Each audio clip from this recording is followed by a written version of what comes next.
College Jewish Institute of Religion and a member of the NIF Host Committee from New York. I'm so delighted to be here, even for this brief 24-hour visit, surrounded by others who are equally passionate about promoting equality and preserving democracy in the State of Israel. Amongst these activists is a truly special individual who inspires me and has dedicated his education to understanding historical and political narratives and preserving the ideal that religious and civil freedoms be granted to all who constitute Israeli society.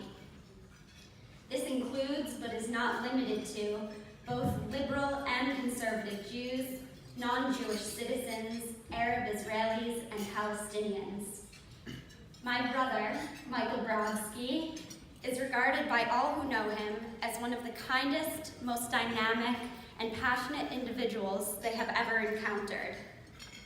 Michael and I were raised in suburban Detroit in a conservative Jewish household. We attended Jewish day school and from a young age were instilled with a strong sense of pride for our Jewish heritage and Jewish values of Zionism, Chesed, and Tzedakah, giving back to the world through acts of loving kindness. Simultaneously, our family, secular education, and exposure to different cultures and religions reinforced that we would promote an ideology that not only benefited us, but society at large. This philosophy is what inspires Michael's work at Countable, a tech startup that strives to promote more accessible, transparent civic engagement, as well as his passionate devotion to making Israel her best self. A progressive, inclusive Jewish homeland we can all be proud of. It is now my great honor to introduce the New Israel Fund's New Generations Honoree and recipient of the New Generations Leadership Award, my brother, Michael Brodsky.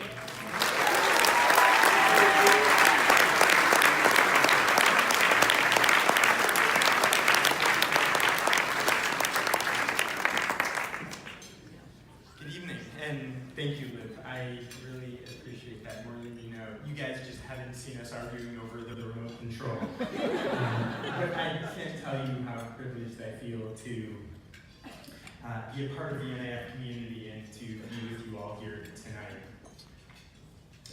I discovered the New Israel Fund just over 4 years ago. I recently moved from Tel Aviv to San Francisco and had heard that Peter Beinart was speaking at the kitchen.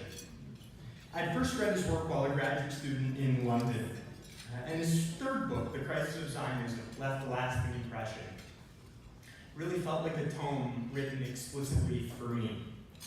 But what I didn't realize before heading to NIF, to the kitchen for Mari that evening, was that Peter would be in conversation with Daniel Sokach, who you guys have already heard from tonight, the chief executive of the New Israel Fund.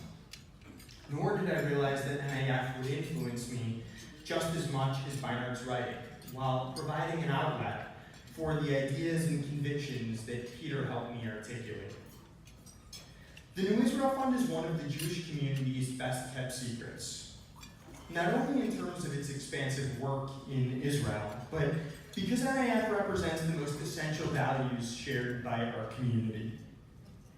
From a commitment to social justice and egalitarian society to the advancement of individual freedom and democratic law.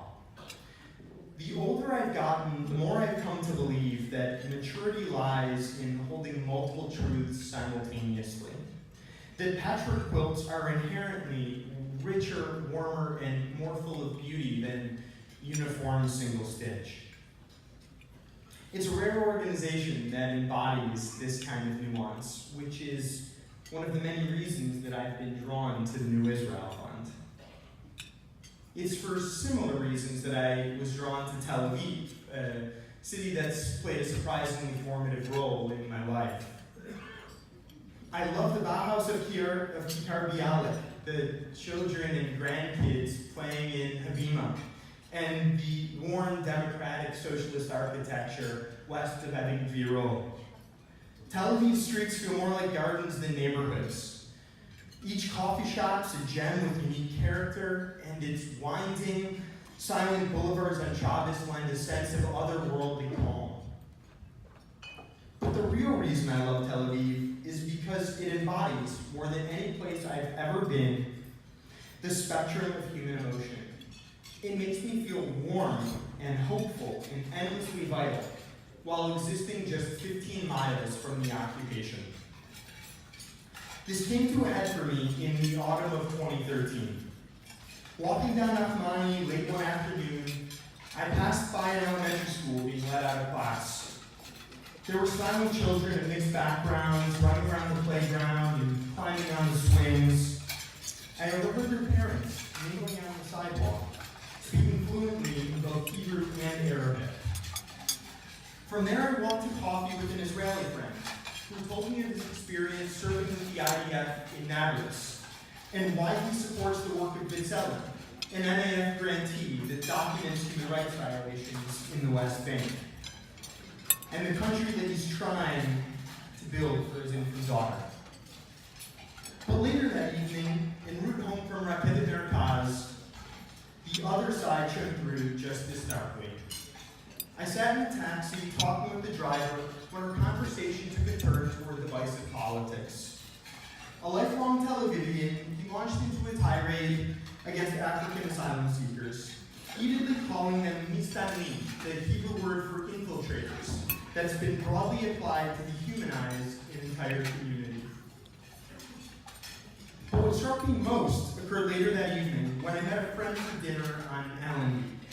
Lena's Palestinian, one of the more remarkable people I've ever met in my entire life, and works with the United Nations, so is one of the few PA passport holders allowed free movement into Israel.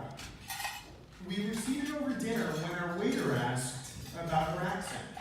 Lena glanced at me quietly, nervous to reply, before answering that she was visiting from Ramallah.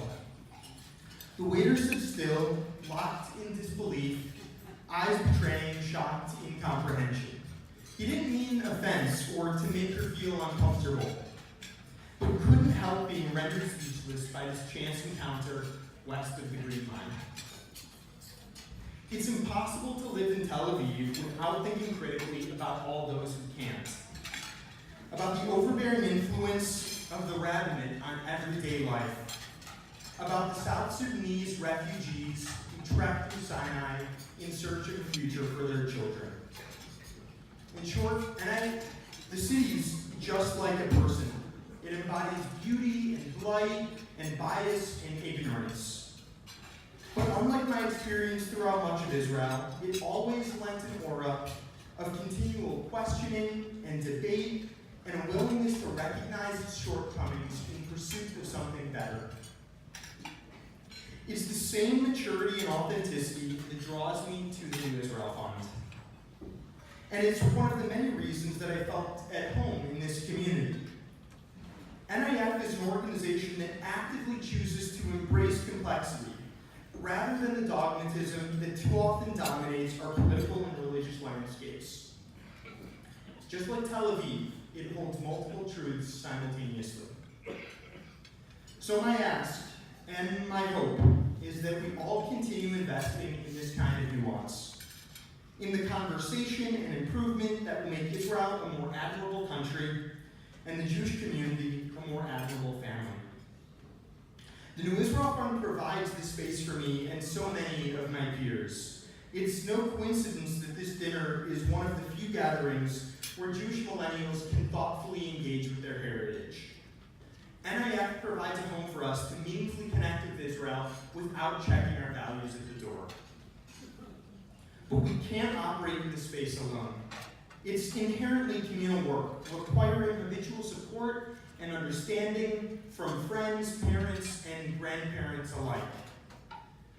With politics both at home and in Israel embracing dire extremism, we're increasingly nearing a point of no return, which makes it more important than ever before to foster the sort of thoughtful nuance that NIF represents.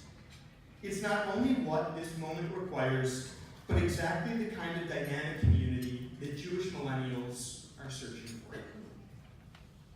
Thank you all for being here tonight. We'll now break for dinner, but I hope that everyone enjoys the rest of their